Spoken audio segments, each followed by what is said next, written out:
This conference will now be recorded. Republic for which it stands, one nation, under God, indivisible, with liberty and justice for all. Thank you, everyone.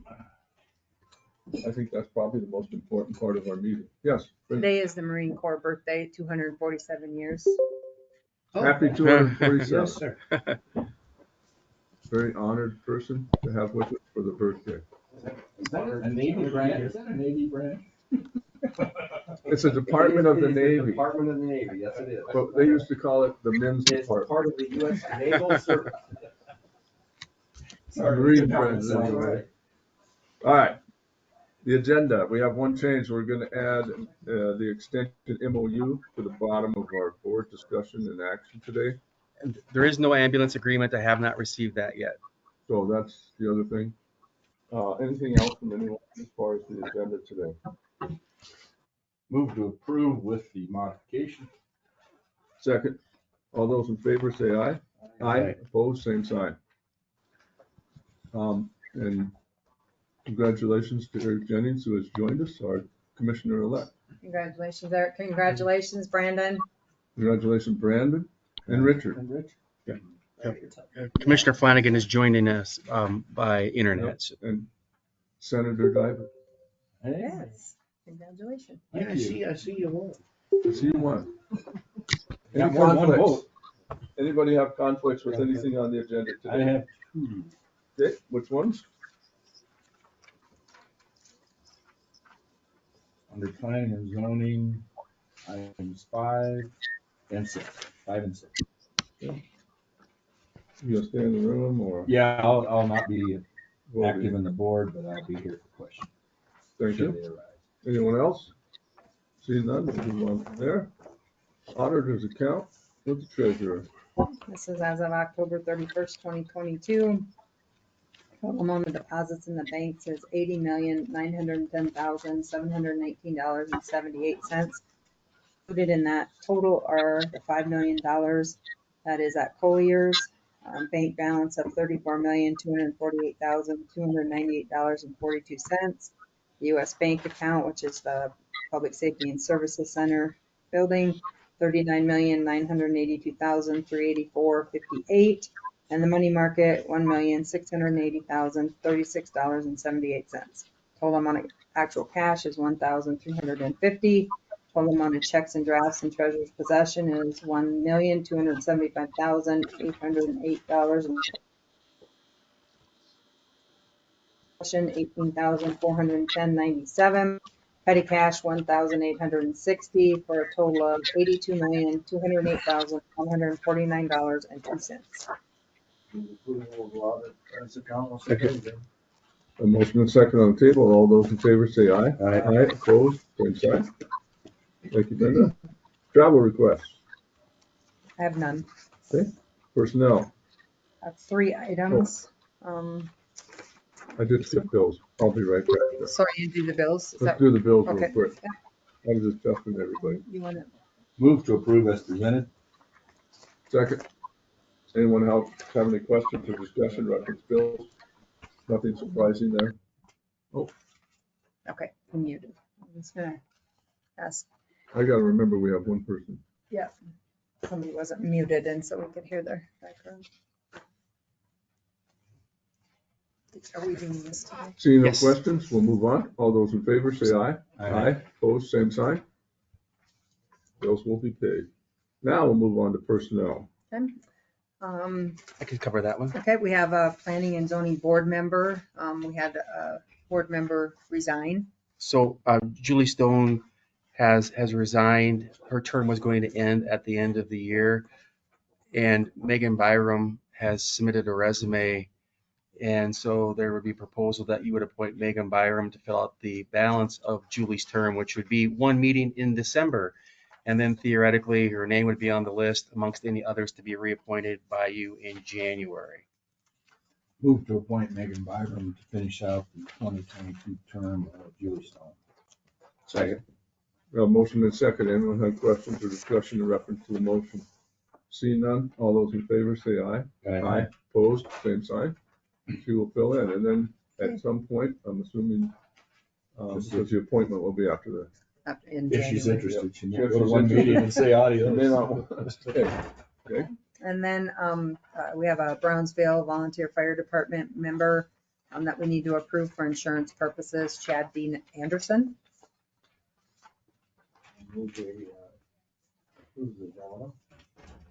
I'll second. Any further questions or discussion? Hearing none, all those in favor say aye. Aye. Opposed, same sign. Chad's in. Then I have just one personnel request form for Jolene M. Wetz, is a classification change, going to a dispatcher 2, grade 1, at a base pay of $21.46. She'll be a full-time permanent employee, being effective on 11/10 of 2022. She come out of the jail, Brian? Okay. So you're missing one there. Of course. Move to approve as presented. Second. We have a motion and a second. Anyone have any questions or discussion? Hearing seen none, all those in favor say aye. Aye. Opposed, same sign. Mhm. We don't have the ambulance agreement, that was off. Which one on this is Sturgis? Yes, Yes. They did approve it at their meeting, we just haven't gotten it. that's what I've heard, yeah. I've been patiently waiting. We've got time. We'll move on to 2022 general election. Oh, let's do our, the extension MOU real quick. Mr. Chairman, for your consideration is the 2023 memorandum of agreement between the county and SDSU Extension. We pulled the agreement from last year for comparison. The language looks to be the same. The amount of the agreement has increased. In 2022, the amount was $7,048.69. The proposed rate now is $7,265.88. So roughly $200 more by my math. You're looking, I'll be requesting authorization for the chairman to sign. Push to approve. Motion and second. Any further questions or discussion? Hearing none, seeing none, all those in favor say aye. Aye. Opposed, same sign. Motion carried. And now we'll move on to our canvass of the election. Alrighty. Let the fun begin. Mr. Chairman, I have a request. Most certainly. When you read the precincts, could you tell us the name of the precinct? I can. As well as the number, please? I can do that. I'm going to put them up on the screen here too. Thank you. So in front of you, you all have a sheet that looks like this. This is the information that we entered into our total vote system. So what I'm going to do is I am going to read the information that came off the tabulator. So you're basically going to double check the work that when we got these off the tabulator and put it in the system that we have entered it in correctly. Incorrectly? Correctly. Entered it correctly. When you read the Entered. first one, read it slow, so. Okay. There was one provisional I ballot. can write it in. That's right. Okay. I knew you'd want to know too. So you're going to start out with, this in front of me. And there was one provisional ballot too. Oh, yes, thank you for reminding me. We did have one provisional ballot that I did have to count, and so we counted that yesterday afternoon at 1:30. So that has been added into the total canvas. And so just letting you know that if you did look at the results on Tuesday night, I have added this in because the voter should have been We eligible to noticed there vote. was one vote different. What's that? Did you notice? No. If you did, that was pretty good. Pretty good. All right. Okay. So we're going to start with the absentee precinct, and so that is labeled on there. Bangs 1667, Lesnar 229, Thune 3521. Precinct 1, which is Spearfish Ward 1, Bangs 232, Lesnar 47, Thune 560. Spearfish 2, which is 02, Bangs 255, Lesnar 59, Thune 644. Spearfish 3, Bangs 257, Lesnar 52, Thune 779. Lead, which is your 04, is Bangs 181, Lesnar 50, Thune 476. Precinct 5, which is Deadwood, Bangs 60, Lesnar 22, Thune 180. 06, which is Nemo, Bangs 30, Lesnar 3, Thune 125. Rural number 1, which is 7. Excuse me, I think I might sneeze. Stand by. Don't touch that valve. Sneeze break. Oh, really? Bless you. Thank you. Okay, rural number 1. So Bangs 73, Lesnar 34, Thune 383. St. Ange, which is 08, Bangs 17, Lesnar 9, Thune 115. Whitewood 09, Bangs 76, Lesnar 43, Thune 559. Number 9, which is Whitewood, Bangs 76, Lesnar 42, Thune 559. Number 10, which is rural number 2, Bangs 213, Lesnar 98, Thune 1097. Brenda, I show on mine 42 for Lesnar on precinct 9. Or is it 43? Should be 43. Okay. For U.S. Representative, this absentee precinct, DePrell 1344, Johnson 3670. Do you want me to read the precincts again? We Okay. got them now, I Okay. think. Representative DePrell 218, 579 Johnson. DePrell 253, Johnson 666. 03, 258, 783. 04, DePrell 197, Johnson 471.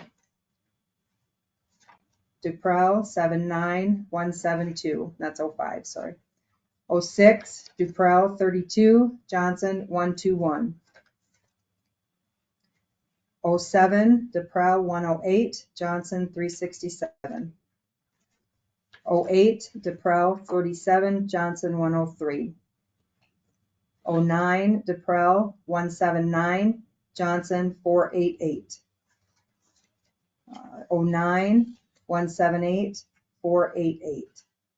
And 10, DePrell 294, Johnson 1059. Can you read So mine? No, I'm wondering, huh? I had a difference on 9. 179 we have. DePrell. That's what's, yep, for DePrell should be 179. I use Did I- You said 178. I need to because I added the one up to the side. I apologize. Yeah. I'll be better. That's all right. I get All right, okay. For Lieutenant Governor. Kent's 2118, Strand, I guess probably read Smith, 2118, Quint 158, Nome 3178. Smith 326, Quint 40, Nome 473. Smith 337, Quint 41, Nome 597. Smith. There it comes. Oh. What precinct was I on? You're on 3. So Smith 338, Quint 47, Nome 716. Lead Smith 256, Quint 30, Nome 416. 5, Smith 86, Quint 22, Nome 162. 06, Smith 35, Quint 3, Nome 119. 07, Smith 110, Quint 19, Nome 367. 08, Smith 21, Quint 8, Nome 114. 09, Smith 102, Quint 34, Nome 549. 09, Smith 102, Quint 34, Nome 549. 10, Smith 312, Quint 54, Nome 1058. Secretary of State, Poole and Johnson, 1966329. Poole 312, Johnson 484. Poole 306, 603 for Johnson. Poole 341, Johnson 707. Poole 246, Johnson 421. Poole 85, Johnson 165. Poole 37, 116. Poole Cool 21, Johnson 116. Cool 111, Johnson 543. Whitewood Cool 111, Johnson 542. And Cool 303, Johnson 1063. Let me go back to 543. 543 is what I have. Isn't that what I said? So 542. I swore I read that number. I'm sorry. I'm just making sure. Oh, We got you back. okay. We Thank got you. it covered. I know what I'm doing now. Okay. Start over. Okay. Attorney General, Jackley, 3877 591 694 834 506 203 124 400 124 577 1128. I had the other copy, the original copy. That's why I kept. That's reading it why you're getting the wrong. one short. Yeah, like, yeah. I get it now.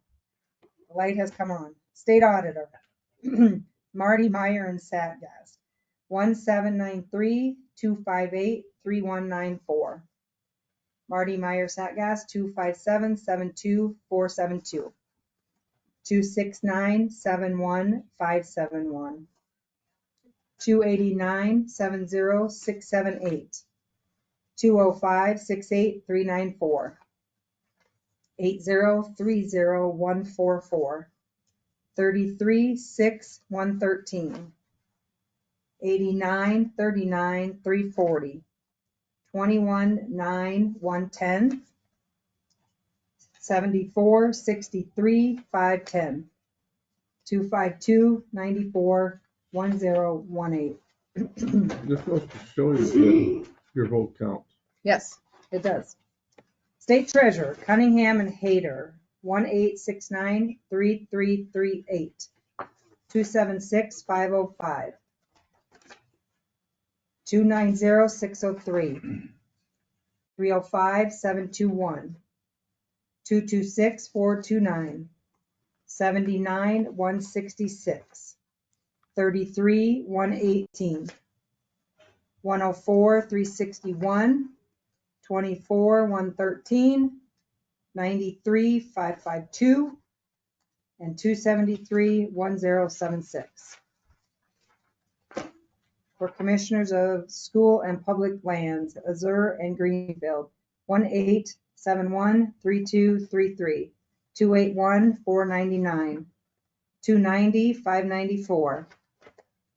311 710. 218 437. 84 163. 30 117. 98 365. 21 114. 96 543. And 276 1057. Public Utilities Commissioner Barth Nelson, 1800 3408. 255 514. 280 616. 302 728. 221 449. 86 163. 31 120. 106 364. 22 115. 99 544. And 252 1100. So I have to flip the page, so bear with me. So for State Senator 31, Dibert, 3607. 562. 679. 791. 470. 183. 122. 370. 119. 531. And 1102. Okay. For State Representative District 31, Fitzgerald Odenbach, 26113055, 415466, 463560, 574669, 359380, 128154, 82104, 255321, 8094, 372472, 777955.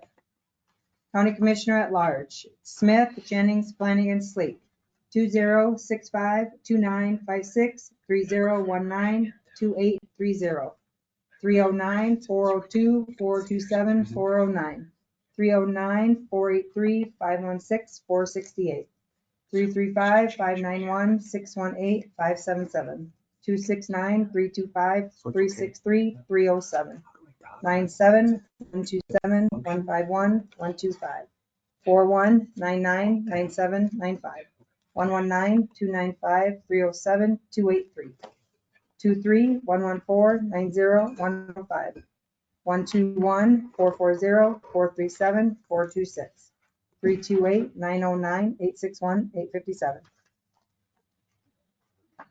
Who do you guys have next? Devaney? What are you talking about? Oh, Strawn is the next one on my Okay. list. Yeah, because you're Strawn. Okay, so this is position A for Fourth Circuit. 273, Excuse me? 2743. Thank you. It makes a big difference when you forget a digit. Yeah. 459, 523, 623, 354, 129, 62, 243, 80, 366, and 813. So position B, day 2571, 423, 486, 570, 335, 127, 63, 241, 83, 353, 761. Position C, 2720, Percy or Palmer Comer, 2720, 437, 488, 568, 398, 144, 60, 262, 77, 353, and 763.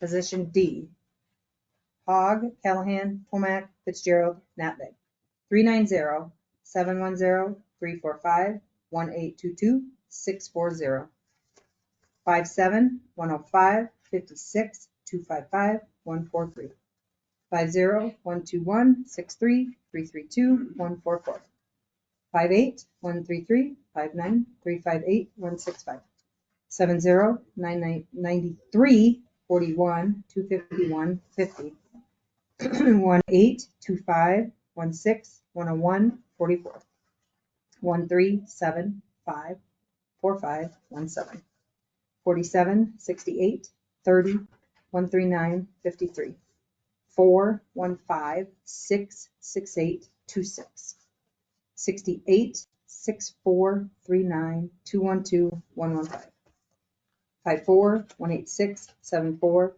540, 238.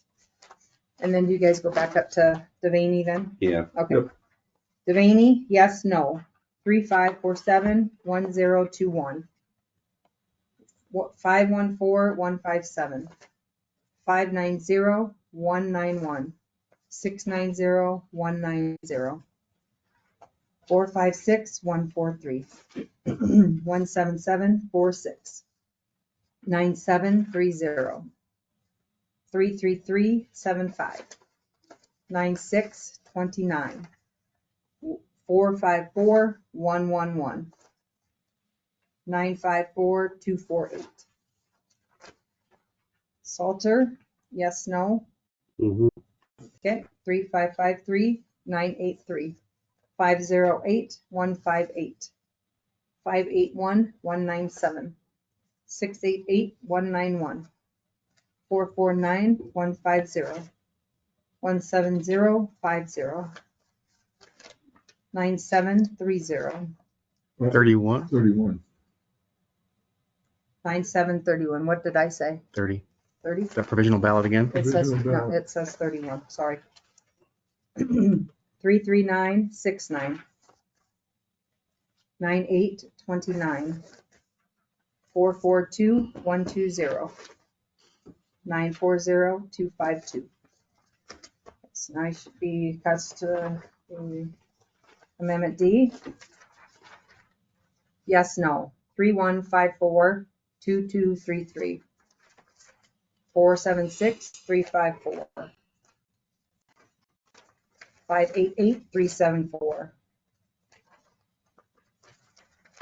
595 477. 474 226. 16898. 6490. 243 245. 5883. 282 392. 670 737. Initiated measures 27, yes, no. 2728 2736. 349. 439. I just Alexia turned in. 439 412. 550 427. 488 609. 432 273. 159 112. 5996. 226 273. 5488. 295 395. 549 884. Chairman, that concludes the canvass of the 2022 general election. Thank you very Results. much. Mr. Chairman, I have a question for our legal counsel. Since three of us are on the ballot, do we have any conflict with approving this? I don't know how else you're going to do it, so no. That's what I was looking for. Pretty straightforward, wasn't it? Yeah. Okay, I'll open up to the board. Motion to approve the Second, canvas. thank you. Mr. Chairman, Yeah. I've been communicating with Commissioner Flanagan. He's having some trouble. He's trying to visit with you. He's having troubles with that, but he, I think, would ask if I can be authorized to sign the canvas on his behalf. And so I think that's my understanding, that he would like me to do that, if when and if approved. Will that follow the rules?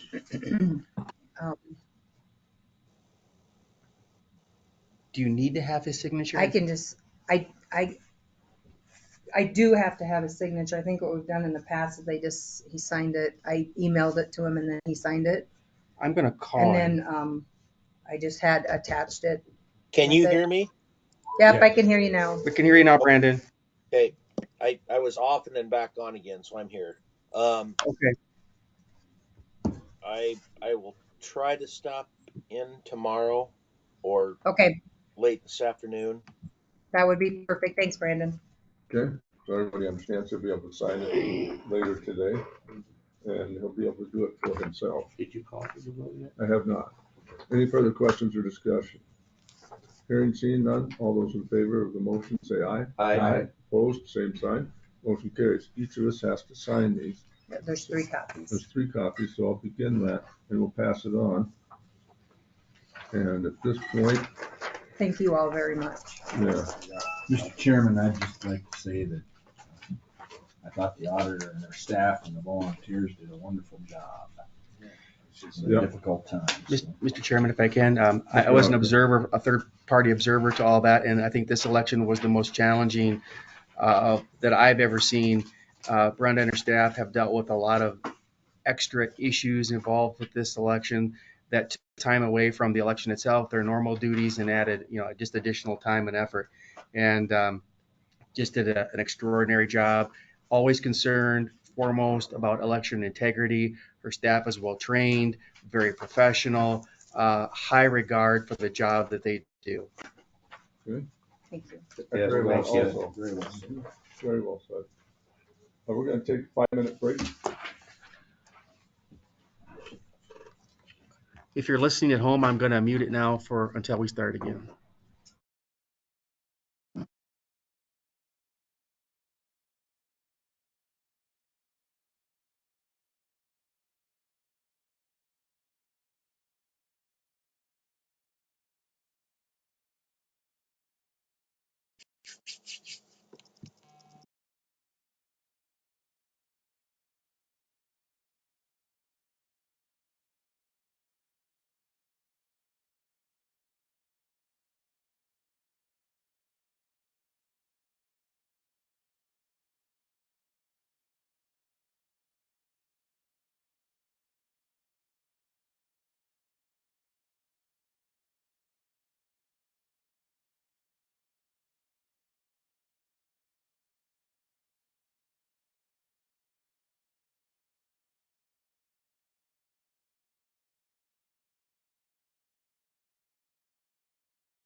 We're back.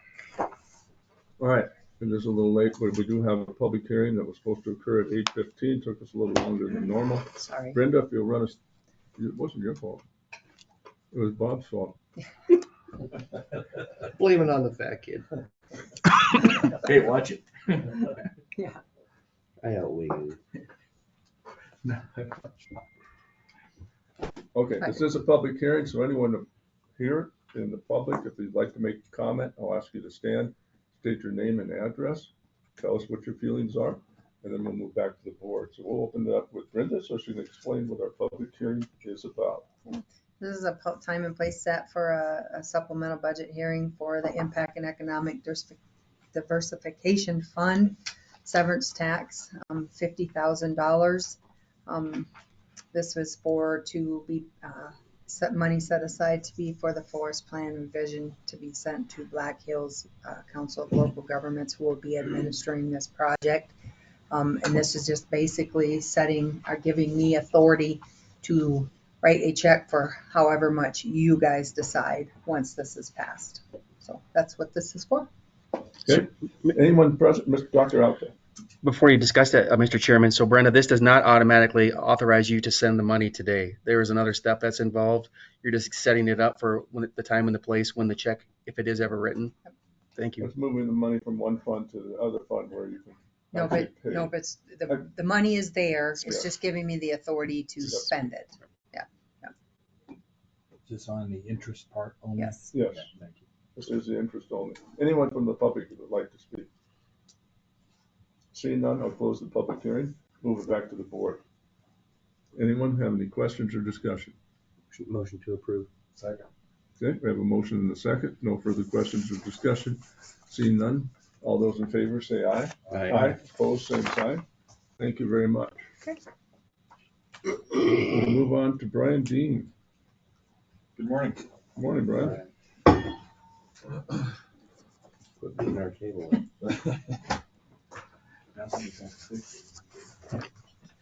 First one.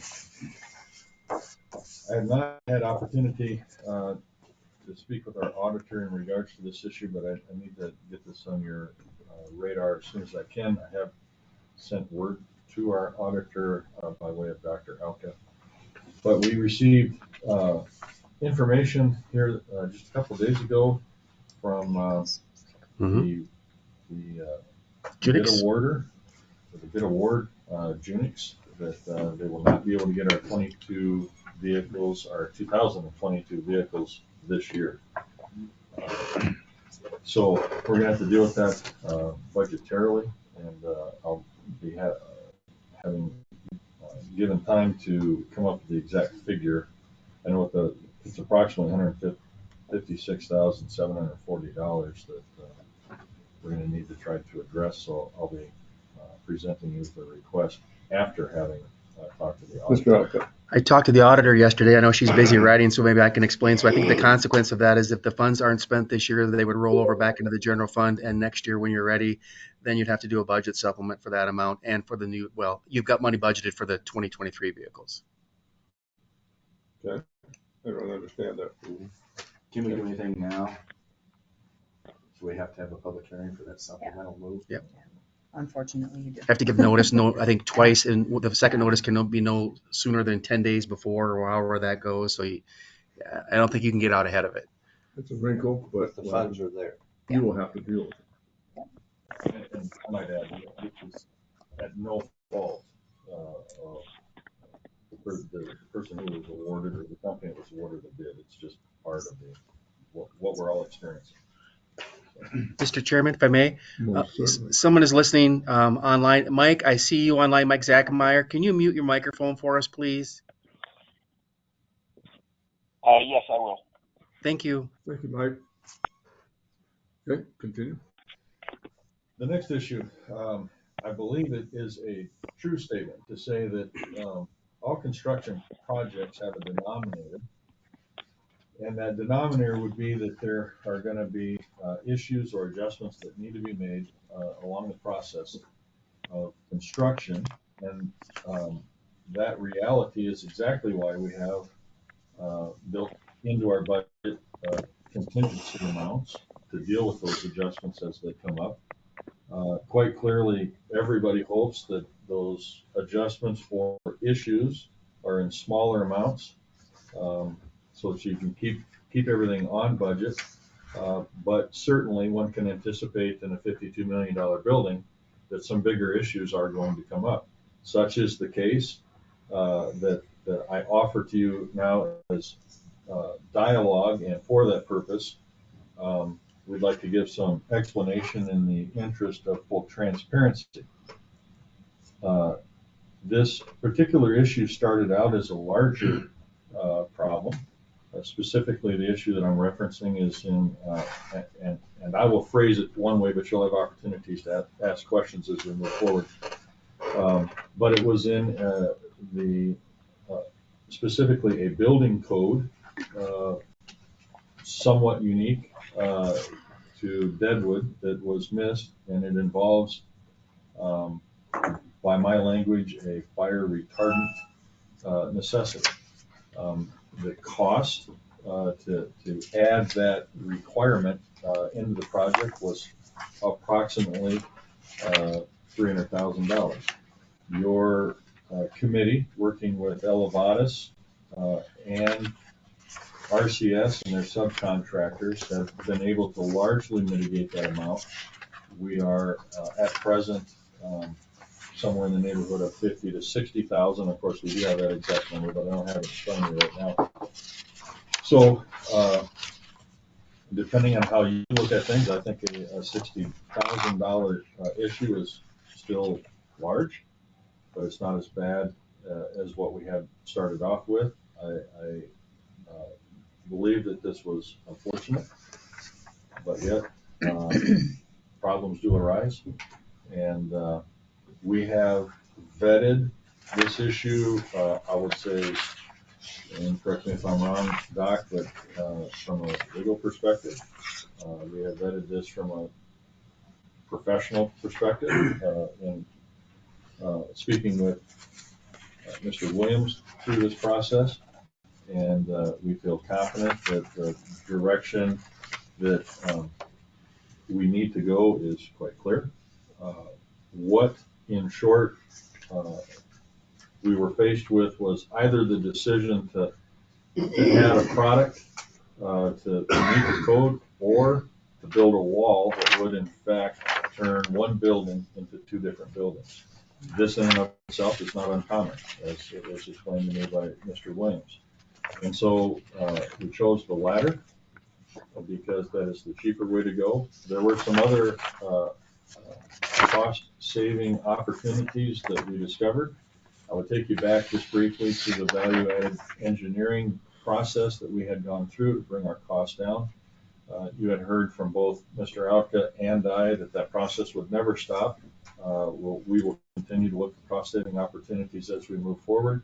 We have found some more. We've applied that to that $300,000 or so dollar adjustment, and that's what brought us down to the $60,000.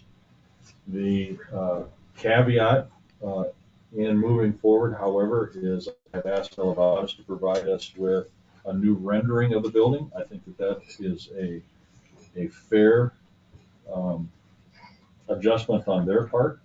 The reason is that one of the largest cost savings opportunities that we have is in the building's siding.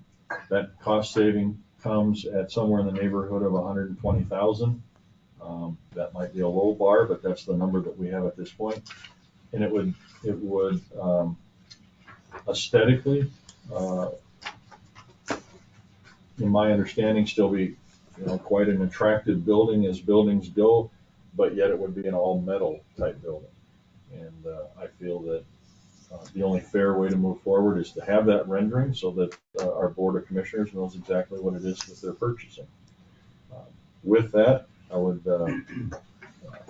add that our entire committee has been involved in this process, and to a great extent, Mr. Alka and I have. And with that, I would turn it over to our architect from Elevatus, Tony Vai, to add any comments that he felt was appropriate. Recognize Tony. Yep. Thanks, Brian. So, Brian, you did an excellent job of explaining this. So, I'll go into just a little more detail in that. There's a code requirement that we had missed as designers that is going to require either we fireproof the steel or that we add this firewall. And as Brian explained, the firewall was less intrusive and a less expensive or less costly item. I can tell you that you must be sitting there wondering why was this missed, and I can only tell you that it was a mistake on our part. We're embarrassed by this mistake, and the only thing that I can tell you is that I apologize. I'm very sorry for this mistake, but we caught it. Had the mistake not been made, the cost for either the fireproofing or the firewall would have been uh, in the original bid. On the other side, we've gone down. We've completed design, and the addition of this firewall is requires some redesign on all parts, and that is something that Elevatus is paying for. We're paying for the reengineering of some steel, some mechanical systems, and of course doing the redesign of some of the architectural work. Um, I, um, I'm happy and willing to answer any questions that you might have, but looking forward to get past this issue. Tony, one question so I can understand. I'm assuming this requirement for the fireproofing comes into place based on the size alone?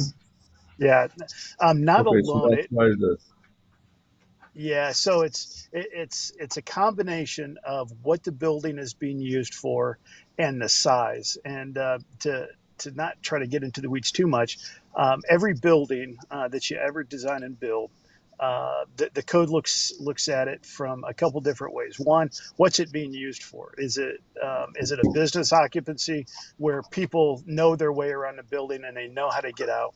Is it an assembly building like a mall or a movie theater where people congregate there in large masses, but maybe don't really have an idea on how to get out?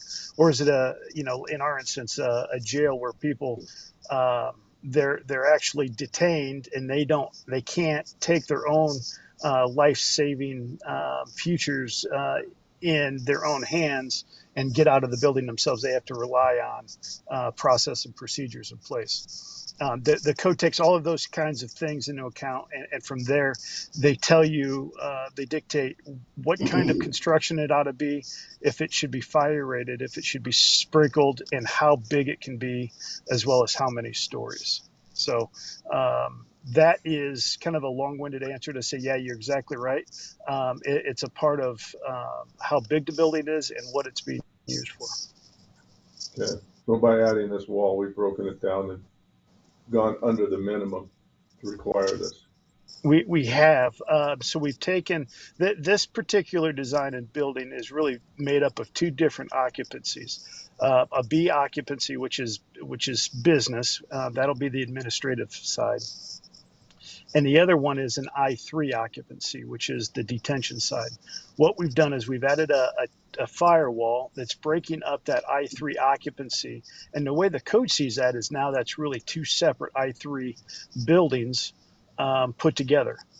Now, the advantage to that is if you ever have to build on or add on to your jail, and we had planned for that, then the square footage required for that addition fits comfortably in the limitations of the I3. So no, a future firewall should be required, but depending on the scope of that project. Mr. Alka, Mr. Chairman, if I may, I would ask Sheriff or Tony, is there any particular action that is required of the commissioners today? Is this meant to be more informational, to be more of a discussion of the issue? I'm trying to put the discussion into context Yeah. so that everybody understands. This Yeah. dialogue is really intended to inform. Yeah. We move forward with the building, and as I said, the denominator of all projects is there's going to be problems. If you want to try to find the silver lining, it is at least a legitimate argument that because a mistake was made, we found a cheaper way to do something that we would have had to have done anyway.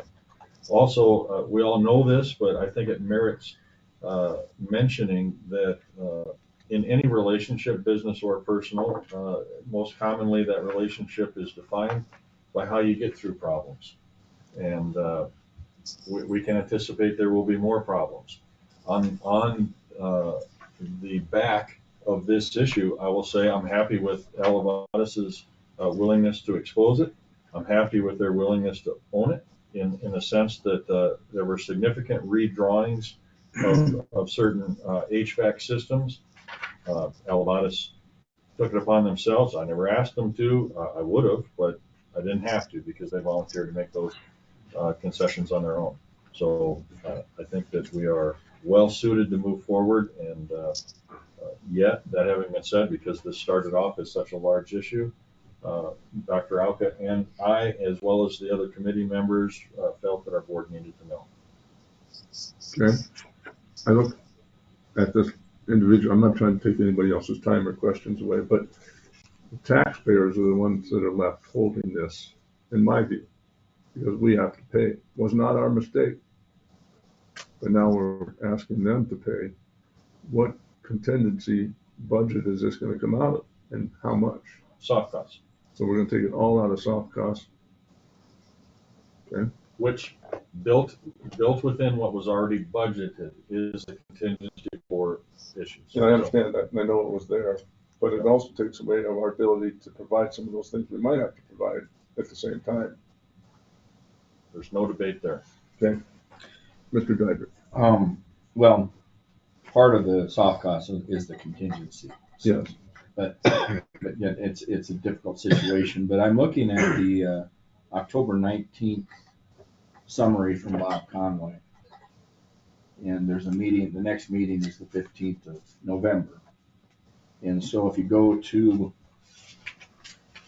the second sheet of the report, You have a copy of it in your packets. Yes. which is item 5 From the on RCS RFPs report. and change order status and review, I assume this is the discussion of line item 14 and 15, and that will be cleared up at the November meeting. I'd have to defer to Dr. Alka. I don't have the copy of that report in front of me. Well, it talks about the choose between this or spray fireproof. Mr. Chairman, 14 and 15. Yes, Mr. Rogers. if I understand the question, I think, yes, it did come up at the meeting a week ago, and it will come up again at the next meeting. There have been discussions about a choice needs to be made because it affects, I think, the pouring of footings. And so, yes, we are hopeful that we can give guidance to everybody at the next meeting and they can move forward. And so if we do that, we're still on schedule. Yes. Okay. And then a follow-up question on another item in the same packet. I notice on the summary of the submittal record of the questions and answers and shop drawings, etc. Although this is a month old, there's several of these that were submitted in August and September that haven't been responded to, so I look forward to the update. Tony, are we getting them the information they need on time for their request? Yeah, I believe we are. There's a big submittal that's still sitting out there. It's the detention submittal that we're getting back from our engineering partners to send back. That's probably the most significant one. I'm not sure. I don't have the packet of information that you just referenced, but I'm not sure if it was, maybe the remainder of these cost savings items. Is that what you're talking about? Well, there's different things by NOAA detention, youth electric, for example. Oh, okay. Either shop drawings or something, or Yeah. Specification submittals. And then there's also on the back page RFIs. Yep. And I'm looking forward to the update because this is quite old, but there were several pending from August that I was concerned Yeah. about. Yeah, and there are a couple RFIs that we're holding right now, based on the way forward through this firewall issue. And what I mean by that is, and Bruce sort of alluded to a choice, the choice of fireproofing the steel or adding the firewall. We're recommending we add the firewall, but didn't want to answer those RFIs until that decision was final. Well, as I stated, I'm looking forward to the update after the meeting on the 15th. It'll probably answer most of my questions. So, thank you. What do you need from us?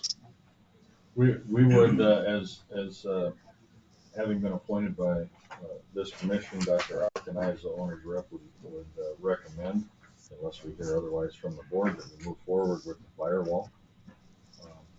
Other than that, I'm prepared to move on to the next issue. Thank you for all your work on this. It sounds Yeah. like you Thank you to everybody saved us some money. It involved. looks like Tony might have got kicked out of his office over this. Yeah. In his car. Yeah. Welcome to your new office. Yeah. Maybe Everybody understands it, everyone's good with it. Yes. That's what I'm gonna No, ask. I'll just put a footnote in, this type of stuff happens. Yes, understand. Well, I think it was very, very well handled. Okay. I'll just throw one thing in, is there is some value added here, like, and that's the way the state looks at this, and you guys don't do big projects very often, but the state does.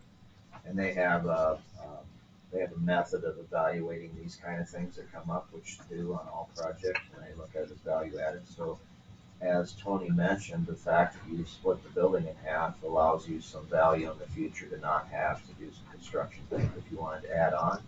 And it doesn't change the function of the space, so you're not giving anything up, and it is a cost that would have been realized if it was incorporated in the beginning. So you would have paid anyway, and that's the way the state did it. So if we had decided to add on, we would have run into the same situation even You would worse. have had to build this firewall on the next edition in order to. Okay, So. that makes sense. It saves you a little money down the road, and, yeah, it offers you a little bit of flexibility. And I will just say, as the same business, they have done a stand-up job here, so I think you should be happy. Okay, thank you. Mr. Chairman, the next issue that I have would be that in regards to the selection of the commissioning agent. And I would readily defer to Dr. Alka to take over from here to provide some data. Mr. Chairman, if I may, Most certainly. I think at your most recent meeting on November 1st, the sheriff advised you that the time and the place for opening up those proposals had occurred, and we'd be coming to you with a recommendation, and that day is today. I prepared a bid tab, I'll call it, for you, reflecting the 3 proposals that were received. This sheet. I think I handed out copies to some folks in the audience. I've got more out on the table if anybody needs one. So there were 3 proposals. Quickly summarizing, one was Questions and Solutions Engineering from Chaska, Minnesota. There was Ferris Engineering from Omaha, Nebraska, and Telcom Inc. from Fort Wayne, Indiana. You can see that the proposals are split into 2. There's sort of what I would call the main proposal, which is for the HVAC and I think control commissioning. And then with the help of Steve and his staff, we asked for an alternate bid for the infrared thermography, which I think is basically taking a picture of the building and seeing where the heat is escaping from. I think that may have been taken out as part of the value engineering during your discussions earlier. I can't remember exactly, but it's back before you today. So at this point, I would defer to Steve. Steve has reviewed the proposals, and I think has visited with Tony some too, who has some experience with the low proposal. And so I think, Steve, I think you're prepared to recommend, and I think our group would as well, to go ahead with Telcom. Is that fair? Yeah, I think it's Techcom and Techcom. Street. So when we agreed to assist with request for proposals for a commissioning agent, it's not something that we as architects do a lot. She's a mechanical engineer. So I asked Tony, and Tony was kind enough to say, here's a firm that we've used a lot in the past and been happy with, and that was Techcom. He gave me a proposal. I contacted Techcom. The guy's name is Thomas Fundenden. He provided us with a proposal that he had given them for another jail, and we patterned our request for proposal after that, mostly because Tony said, these commissioning projects can get really, really involved and take a lot of time and energy from the contractor, who then feels like they need to be compensated.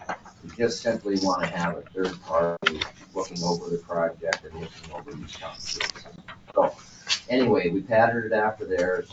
And we reached out to at least a half a dozen firms that do commissioning based on a list that we received from the state of South Dakota of firms who do commissioning in the state of South Dakota. We ferreted out the ones that were also mechanical engineering firms. We felt like these are kind of third-party people, and I think if you have part of it in and then meet them, and it's a little harder to be clear-eyed. I You have think the there's original. but anyway, you can see the proposals. Total, I'll just go through the totals. Questions and solutions out of Chaska was 128,000. Before I read these completely, the one we received is a proposal to Tony for a slightly less than 60,000 square foot jail in Indiana was 33, I think, something like that. So we went into this thinking that we could keep it in that range. Ferris Engineering is 141,000 and TechCom is 76,800. Right away, the red flag should go up when you see that sort of differential between two firms and then somebody down here. And so I reached out to Tony again about them. It's clearly stated what our expectations are for their services. I talked to Mr. Clendanden several times about the services they provide. I like him. The reality of his firm is that it's him. I think that TechCom is Mark Clendanden. So you get who wrote this and you get who you asked for, as compared to a larger firm where you might get a proposal from somebody and then you get a junior partner or something doing the work for you. So both Tony mentioned that to me, and I agreed that every time I spoke with them, I didn't get a secretary, I didn't get somebody else, but passed me along. Those are the originals. So I think we're getting the guy with a proven track record. He has a list of projects that he's done in the past. There's about, I don't know, 3 dozen there, something like that. I noticed with some interest that they've done a lot of work at Notre Dame University. Not that anybody has to be inclined to Notre Dame, but the point is they've done 15 jobs at the same place. They wouldn't keep asking them back if they didn't do it. 25,000 of their proposal is just getting here and getting back to travel. So, and that I'm sure was baked into the other proposals, but wasn't outlined separately. So, I think they're good firms. Tony's worked with them in the past on the same type of project. We have a complicated building.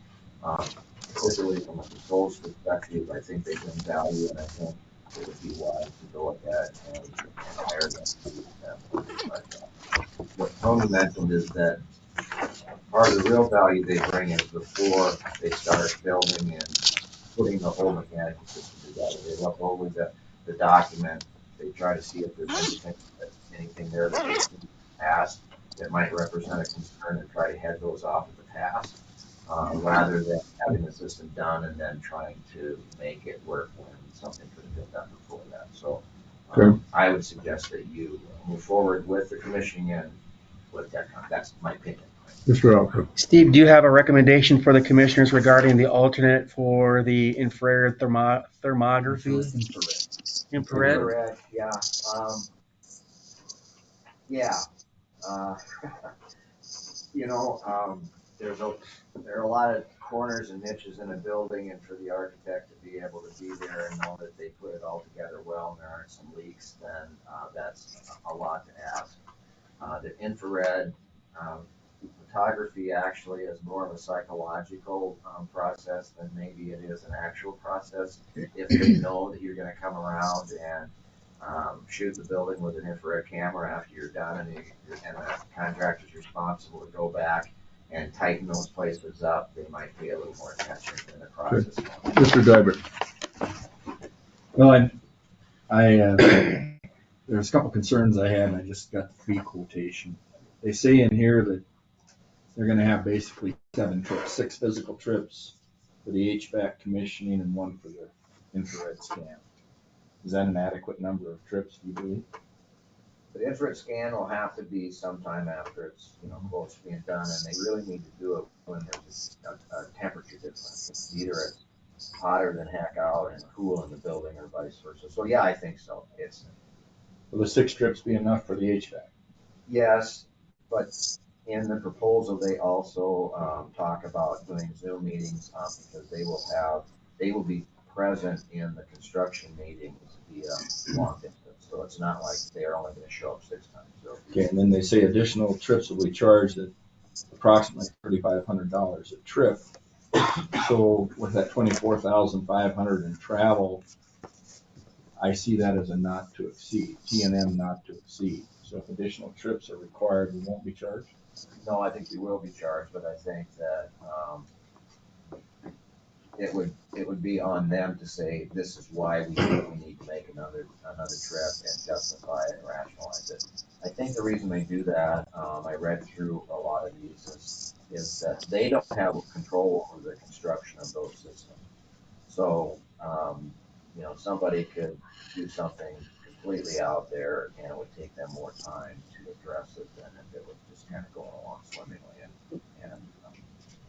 Well, Don't want to speak for and I know how that works. I mean, a lot of times it's just, but I'm very serious about limiting that dollar. So everything we can do as a team to inform the contractor that we're not going to waste a trip because of something you do. So we need to coordinate that solidly, I think is the key.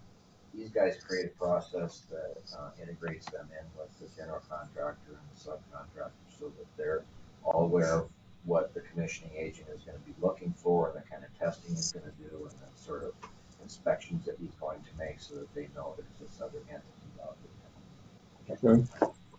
Okay. Sheriff Dean. I would add specifically to the infrared, each and every member of our committee is vital. We've got a tremendous amount of experience working together, and everybody's opinion carries a lot of weight. I thought I was trying to switch in it to specific speed and I regards to turned it that, off. Tim felt strongly that this was something that we needed, and I think it would certainly be appropriate to give Tim an opportunity to weigh in on that subject. Well, I think, for the minimal additional cost, I think it's just like Steve said, that it's a good idea because it identifies those problems. My brother built a new house in Rapid City and they forgot to insulate the wall between his garage and his house.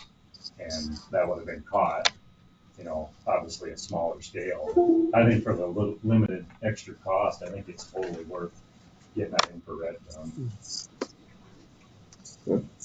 Any questions from? Hey, Steve, could I offer something quickly? Certainly. So if I think everybody there knows that Elevatus arranges our own travel and we plan to be up there often. If we can align with Tom Clendenin's schedule and we travel together, I don't want to speak for him, but he may be able to offer less cost in that travel, the cost he has in this travel, and that's something I'd have to talk with Tom. But I'm saying we'd be willing to do that to help with this. Okay. Mr. Driver. Well, Tony, I see in the proposal that if his costs are less, he charges us less. So I appreciate that. If you travel charter together, it might be cheaper. Right. Sheriff Dean, what was our estimate for this? Do you remember? I don't know for certain. My memory is that it was somewhere in the neighborhood of 50,000. Okay. That's what I was thinking too, somewhere between 40 and 60. Oh, yeah. In the hand. Oh, you need to. Any further questions from anyone? We need a vote. Okay. Mr. Chairman, if I may. Well, certainly. I don't know what the motion is going to be, but if it ultimately is to authorize the chairman to sign, I don't have a copy to sign, so we either need to track you down or authorize me to sign on your behalf consistent with the terms of the proposal, whatever would be your pleasure. Okay. Tracking me down is hard. I'm usually at home. I would move to award the commissioning agent to the lowest responsible respondent, which is TechCom Inc. of Fort Wayne, Indiana, for $76,800, and authorize the chairman or his designee to sign the agreement. So, Mr. Chairman, I will second that with that amendment, understanding that if I'm not available, it can be signed by Mr. Outfit. Mr. Chairman? Yes. So to be clear, that then the motion made would include the infrared. Infrared. Sorry. As long as it's That's why I put infrared. the total number on it. Just so we're clear. Thank you. Any questions or discussion in reference to the motion that's on the table? Did I see somebody change up there? Nope, okay, Flanagan, it's not live from there. yeah, I didn't know. Brandon, did you have a question? No, I agree with the discussion. Okay. Everyone understand the motion and what's involved? Mr. Sleep? I guess I would mention, I was disappointed in the $25,000 travel fee and that, if so, if we can. cut that. 2,500. 25,000. Oh, the total, I'm sorry. So if the two groups will get together and can eliminate that, if possible, I would appreciate that. Okay. No further questions? All those in favor say aye. Aye, opposed? Same sign. Now, I did not hear from Brandon. Can we do a roll call, please? Ewing. Aye. Liebert. Aye. Flanagan. Aye. Sleep. All right, thank you. Mr. Chairman, that's what I have. Unless you have questions for me, I appreciate your time. We're gonna take a 5-minute break then. I apologize, Mr. Chairman. I will make it known if I dissent vote. I believe that's appropriate for not being in the room. Okay. Did you hear that, Randy? Yep. That's right. That's what I said. I don't know. If anyone is here for the public hearing, we have scheduled for 9 o'clock. I apologize, we went a little longer. And Alan, if you'll bear with us, if I can do the public hearing at 9 o'clock.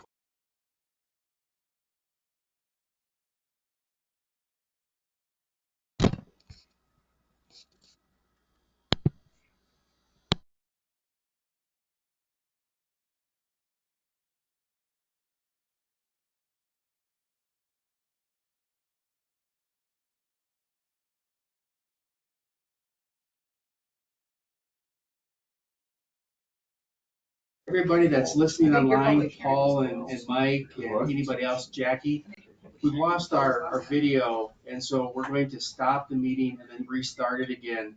So you might have to come back online. The same link that you used to engage in this meeting will work. So we're gonna do that here, and thank you for your patience with us, okay? Bruce, did we do this public hearing already? Or is this a separate Usually you meeting? put a note underneath here, but I don't see it. But this should be a separate meeting. Oh, I didn't know. I don't know, I just followed it on there. I don't know. See you later. Well, then we'll go right I to think you Alan. always have to